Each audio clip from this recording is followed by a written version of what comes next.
Bonjour mesdames et messieurs et bienvenue à Perspective. Je suis Francis Denis. Aujourd'hui au Vatican, le pape François a célébré la messe de mémoire de Sainte Thérèse de l'Enfant Jésus dans la chapelle de la Maison Sainte-Marthe.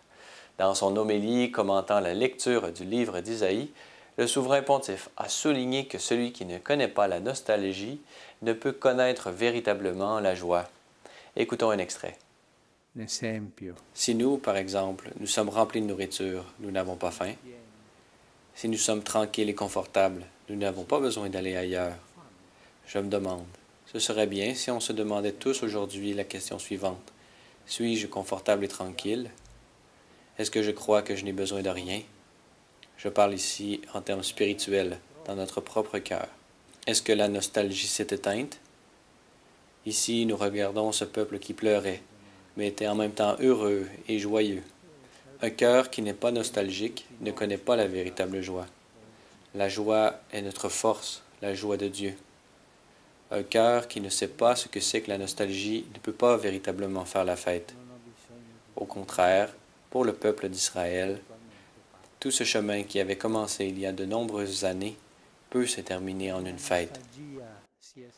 Vous le savez, dimanche prochain aura lieu l'ouverture du synode ordinaire sur la famille qui se tiendra du 4 au 25 octobre 2015.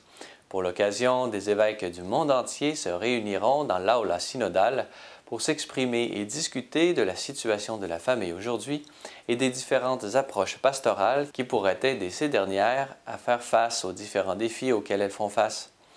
Pour l'occasion, Ciel et Lumière sera en mesure de vous offrir une couverture unique au monde puisque 3 de nos journalistes sont sur place et auront le privilège d'être les seuls journalistes présents dans la salle du synode.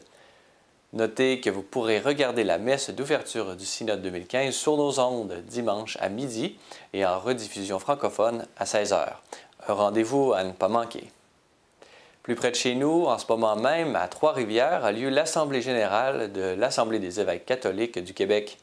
Hier, dans un communiqué envoyé aux divers médias du Québec, l'Assemblée a annoncé qu'elle publierait un document pour guider les fidèles devant l'entrée en vigueur de la loi sur l'euthanasie.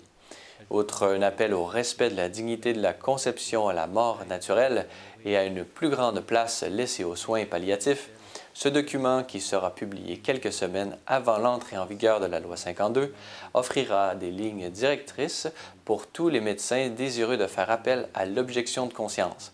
En effet, pour les évêques du Québec, la liberté de conscience est un droit fondamental qui doit être protégé par les lois et la pratique concrète de la médecine au Québec. En ce sens, Dr Catherine Ferrier, du collectif des médecins contre l'euthanasie, avait soulevé des doutes quant au respect de la liberté de conscience des médecins dans la loi actuelle. En effet, il faut savoir que référer un patient désirant l'euthanasie à un médecin apte à l'exécuter est déjà une forme de participation et donc inconcevable pour les médecins catholiques. Comment la liberté de conscience des médecins pourra-t-elle être respectée selon un tel cadre? C'est à ce type de questionnement que le document de l'AECQ apportera un éclairage supplémentaire. Nous vous tiendrons au courant de tous les développements entourant cette question.